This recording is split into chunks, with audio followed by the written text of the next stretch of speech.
Fala aí galera, tudo bom? Professor Carlos aqui. Esse vídeo é específico para os alunos do 7º ano do Colégio Externato Lagoas.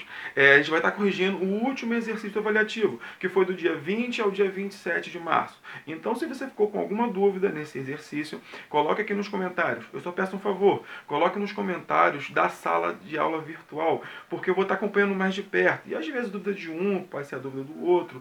Então, faz o seguinte, tá com dúvida, coloca lá na sala virtual, ok? Vamos lá para nossa mesa de trabalho para resolver essas questões. Bom, galera, vamos lá para a nossa mesa de trabalho para realizar essa correção do exercício. Só para situar vocês, esse exercício é do 7º ano, como eu falei antes, e esse exercício é a primeira revisão para P1. Lembrando que a nossa P1, nossa prova, nós vamos ter duas revisões. Essa é a primeira, provavelmente a segunda já está lá na nossa plataforma, na nossa sala virtual. Esse exercício que eu estou fazendo correção agora foi o exercício do dia 20 ao dia 27 de março, ok? E ele está valendo como atividade complementar, aqueles 3 pontinhos que você ganha na prova, ok? Toda atividade que a gente realiza, a gente soma para esses 3 pontos, e essa atividade está valendo para essa atividade complementar.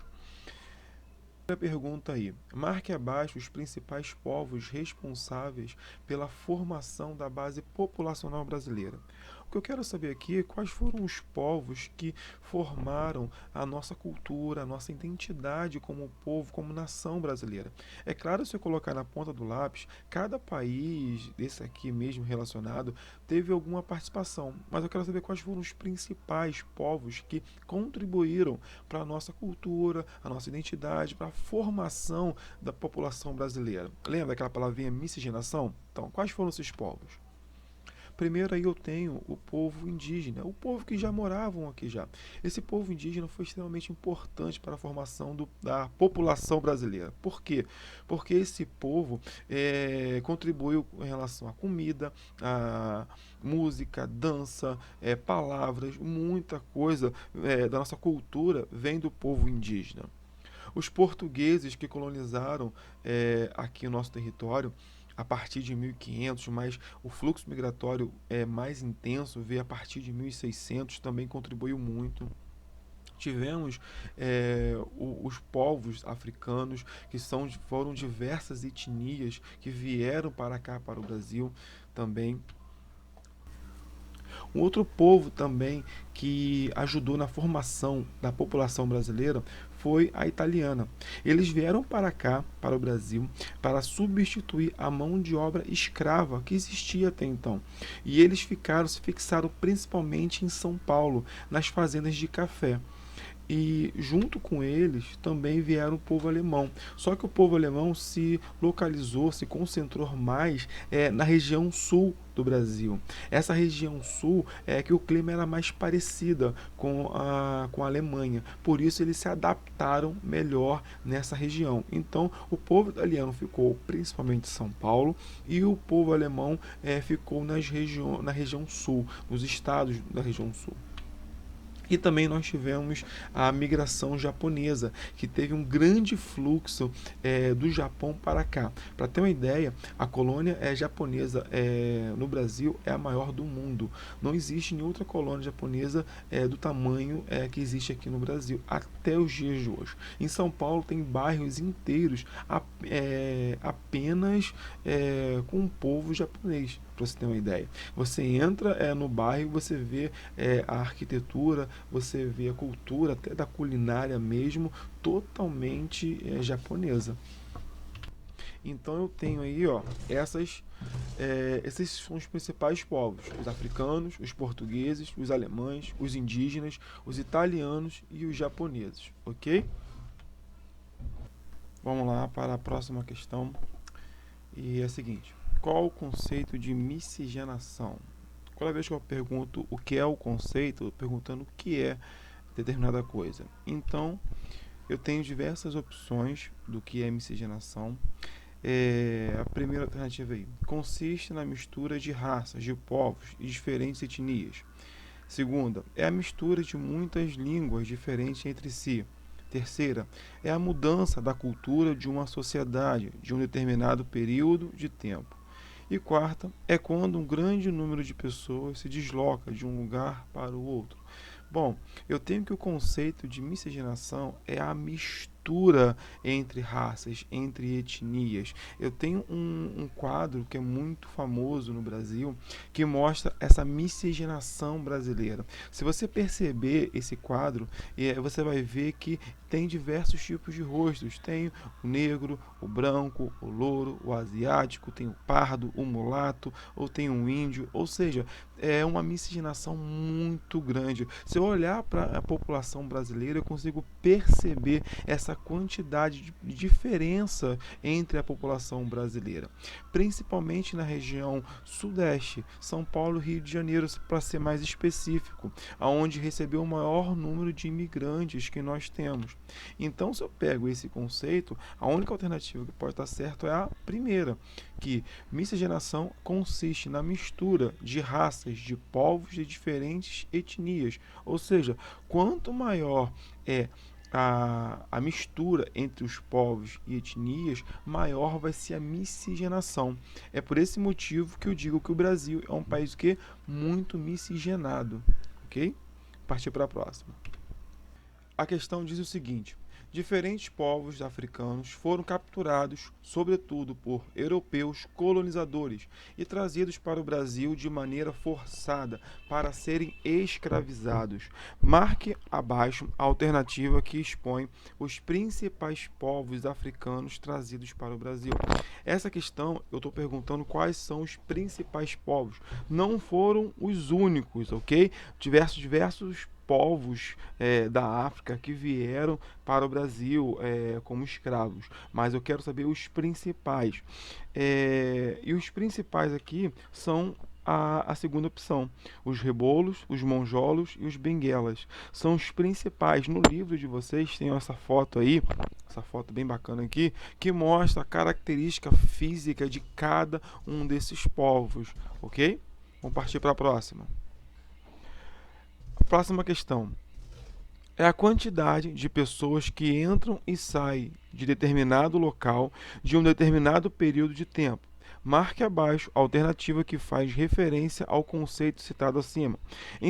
Aqui em cima, tem um conceito e eu quero saber do que se refere esse conceito. Mas uma coisa, o que pode ser a quantidade de pessoas que entram e saem? Bom, se entra e sai, uma coisa que pode ser o quê? É a migração, porque miscigenação nós vimos que é a mistura de etnias, misturas de povos. Colonização não tem nada a ver, porque colonização ela vai povoar um lugar. Regionalização é o ato de você criar regiões. O único conceito que se encaixa aqui é a migração. O quê? Que vai ser o quê? A entrada e saída de pessoas de um determinado lugar em um determinado período de tempo. Esse conceito eu digo que é de migração, ok? E dentro, só para frisar, dentro desse conceito de migração, eu vou separar em duas, que é o emigrante e o imigrante. O emigrante é aquela pessoa que sai, o imigrante é aquela pessoa que entra em determinado lugar. Então, um migrante, ele é ao mesmo tempo um emigrante e um imigrante, ok? Próxima questão. O que é crescimento vegetativo? Bom, eu tenho diversas alternativas aí. Primeiro, é a diferença entre a taxa de natalidade e a taxa de mortalidade.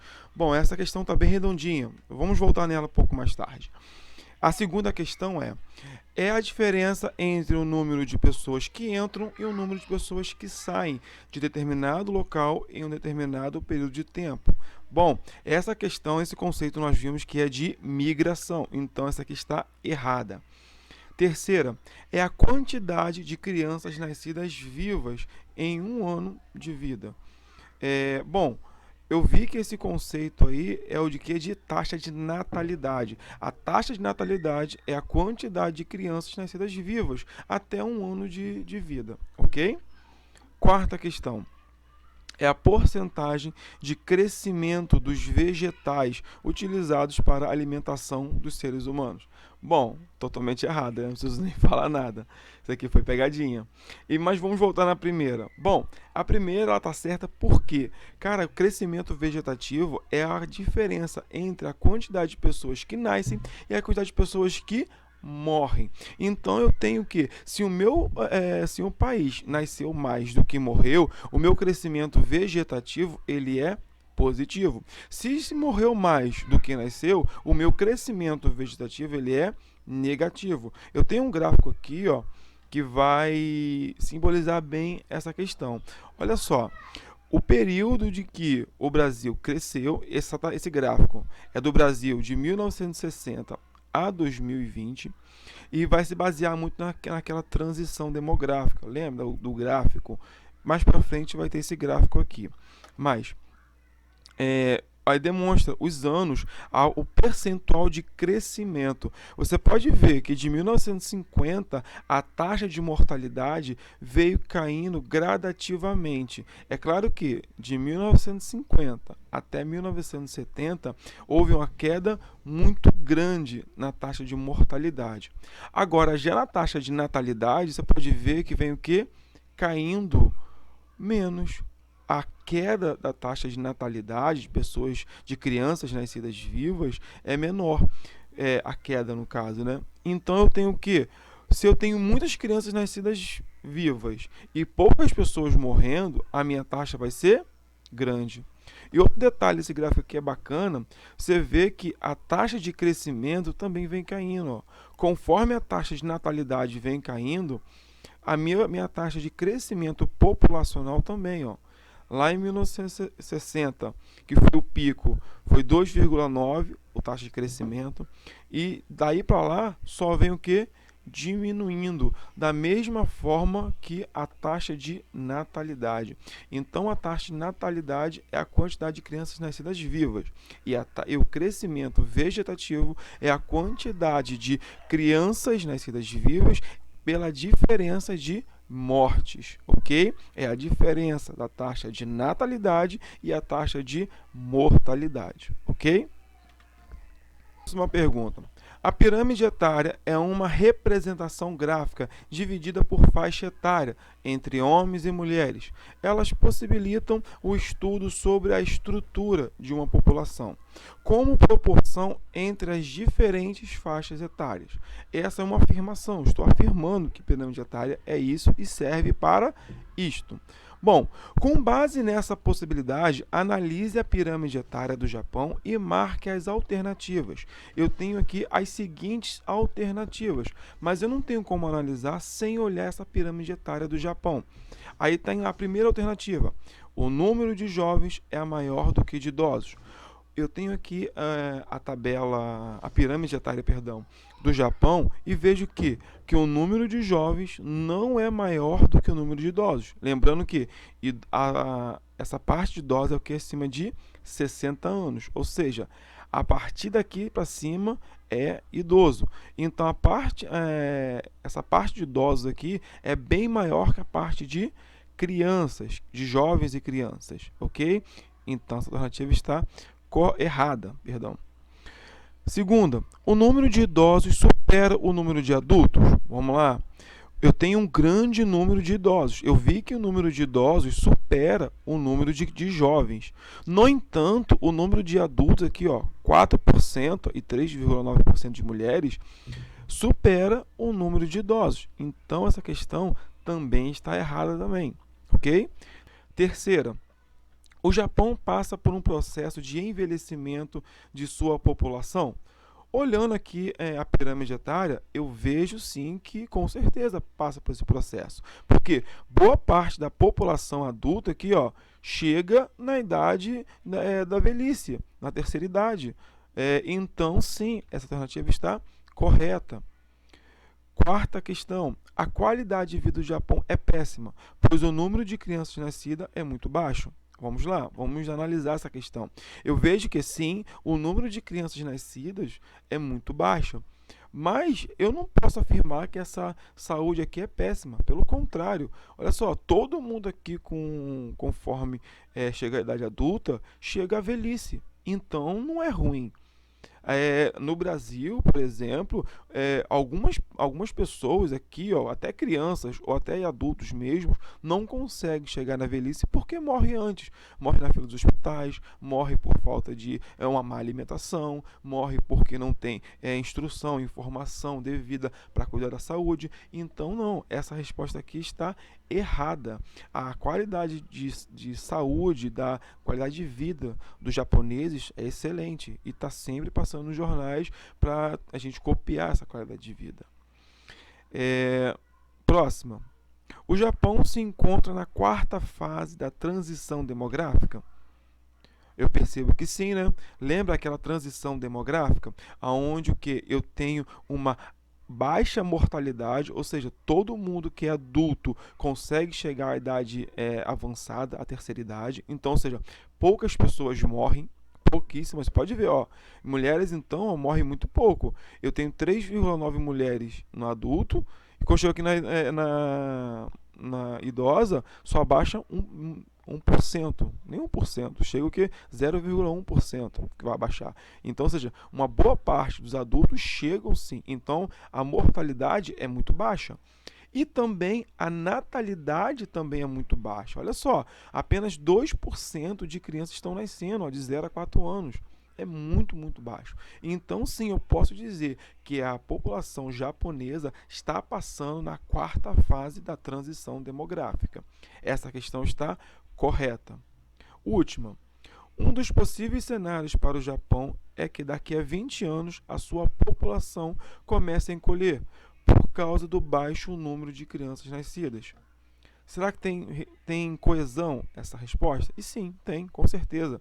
Olha só, imagina você, daqui a 20 anos, essa criança de 0 a 4, de 5 a 9 anos, daqui a 20 anos elas vão estar aqui, ó, na fase adulta. Ou seja, esse número aqui, ó, vai estar aqui.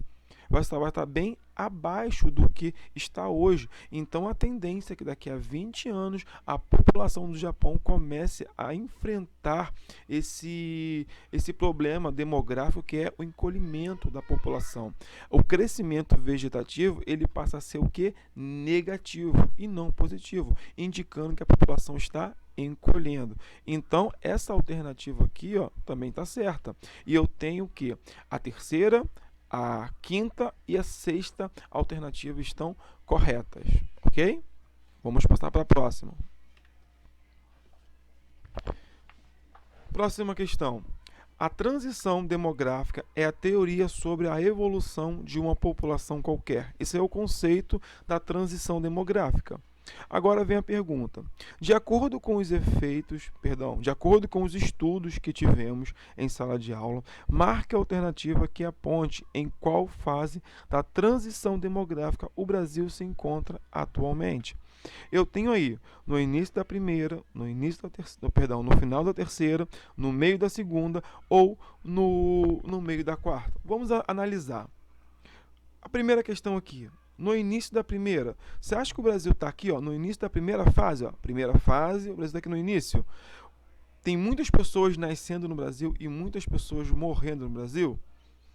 Eu acho que não, né? Você lembra que eu falei com vocês que a cada ano a taxa de natalidade brasileira ela vem diminuindo? Lembra aquele gráfico que nós vimos há pouco tempo na questão passada? Que a taxa de natalidade ela vem diminuindo gradativamente ao longo dos anos? Então não. A taxa de natalidade brasileira e nem a taxa de mortalidade brasileira ela está alta. Pelo contrário, está baixa. No final da terceira, aqui ó, no finalzinho da terceira, aqui, a terceira fase, aqui no finalzinho. Bom, essa questão aqui ela é a correta. Você viu, lembra aquele outro gráfico lá? Voltando àquele gráfico de novo.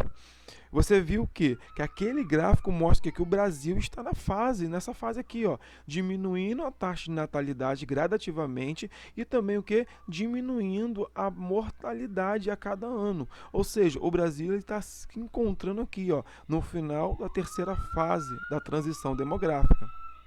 Mas vamos ver as outras. No meio da segunda, a segunda fase aqui, ó, tudo alto, ó. Natalidade alta, mortalidade baixa. Não, no Brasil, o Brasil já passou já dessa fase aqui. Essa fase aqui, eu posso afirmar para vocês que ocorreu em 1950 e 1960. Essa foi a década desse meio da segunda fase aqui. E quarta alternativa, no meio da quarta? Não, aqui está o Japão. O Brasil não está aqui não, ok? Então a resposta certa, a segunda. Vamos lá para a nossa última questão. A teoria da transição demográfica é dividida em 4 fases, na qual representa um determinado período de tempo de uma população qualquer. Bom, sobre as fases da transição demográfica, marque abaixo a alternativa que incorreta. Eu não quero a correta, eu quero a que está errada. Vamos lá. Aí eu tenho a primeira, segunda, terceira e quarta fase. Vamos estudar cada uma delas. Primeiro, a primeira fase ocorre quando há um certo equilíbrio entre as taxas de natalidade e mortalidade, porém ambos os valores são muito altos. Vamos perceber aqui na nossa tabelinha da transição demográfica que a primeira fase diz o quê? Que há um equilíbrio. Está equilibrado? Tá equilibrado, ó. Há um desnível muito pouco aqui, mas as duas taxas estão equilibradas e as duas taxas estão altas, ok? Então, essa alternativa está correta. Segunda fase, o crescimento acentuado da população em um curto período de tempo, por conta da diminuição brusca da taxa de mortalidade, em razão das melhorias sociais em termos de saúde, saneamento, acesso à água e outros fatores. Vamos ver. Eu digo que na segunda fase ainda a taxa de natalidade é alta, mas a taxa de mortalidade ela está caindo, ela está despencando muito. É uma queda muito violenta. E por quê? Eu explico essa queda por diversos motivos. O principal, a evolução social da qualidade de vida. A qualidade de vida ela vem melhorando a cada ano no Brasil. Como? Acesso à saúde, a médicos, a medicamentos, a informação, a melhoria na alimentação, água tratada, esgoto encanado. Tudo isso vai levar as pessoas a terem menos doenças. Ou quando tem alguma doença, logo é tratado com remédios nos hospitais. Com isso, faz com que as pessoas morram menos. E a taxa de mortalidade, ela tem o que? Essa diferença tão grande que nós vemos aqui. Terceira fase. Há uma redução nas taxas de natalidade, o que se explica pela divisão do planejamento familiar, a inclusão da mulher no mercado de trabalho e a intensiva urbanização, e etc. Vamos ver aqui. Eu digo que a taxa de mortalidade se estabiliza, mas a taxa de natalidade, ela também há uma queda. E realmente eu percebo essa queda hoje no Brasil. Cada dia mais, as pessoas estão tendo menos filhos. E com isso faz com que a taxa de natalidade ela caia. E por diversos motivos. Primeiro, alto custo de vida. Criança custa caro. Fralda, alimentação, saúde, hospital. Tudo isso faz com que o custo de vida aumente e tudo isso faz com que as pessoas tenham menos filho. A inserção da mulher no mercado de trabalho. Ou seja, a mulher no mercado de trabalho, antigamente o papel dela era simplesmente ter filho e cuidar da casa. Agora não. A mulher ela vai para a escola, estuda, ela faz a faculdade, entra no emprego, se estabiliza para daí então pensar em ter filho, para daí então pensar em construir família. E com isso eu tenho uma queda muito acentuada na taxa de natalidade. Então essa terceira também está correta. Então só nos resta o que? A quarta fase, que diz o seguinte: a estabilidade demográfica é atingida quando as taxas de natalidade e de mortalidade finalmente se equilibram em um alto nível, ou seja, quando nascem muitas crianças, porém a taxa de mortalidade também é alta. Eu estou dizendo que as taxas de natalidade e mortalidade se equilibram, tá certo? Sim, está certo. Tanto a taxa de natalidade quanto a de mortalidade voltam a se equilibrar. Só que aqui na questão está dizendo que em alto nível, ou seja, tanto a de mortalidade quanto de natalidade estão altas. Não, e pelo contrário, ó, estão bem abaixo do que da primeira fase. Então, essa fase aqui, perdão, ela está errada, porque a quarta fase de estabilidade, ela vão sim se estabelecer, tanto a taxa de natalidade quanto a taxa de mortalidade vão se estabelecer, só que em um nível baixo, bem abaixo da primeira fase da transição demográfica. E é a fase que hoje o Japão, França, Dinamarca, Suíça, Suécia, Canadá, todos esses países estão passando por essa fase, ok? Então, gente, muito obrigado por esse tempo. Desculpa aí se teve algum erro, se eu falei correndo, que eu estou aprendendo ainda a fazer videoaulas, mas vai melhorando, ok? Fiquem com Deus. Ó, não esqueçam de lavar as mãos, ficar em casa nesse tempo de quarentena. Evitem ficar andando, ficar em lugares com muitas pessoas, ok? Vocês podem não estar no grupo de risco, mas provavelmente vocês têm avós, então isso pode afetar eles, ok? Abraço, tchau, tchau, semana abençoada.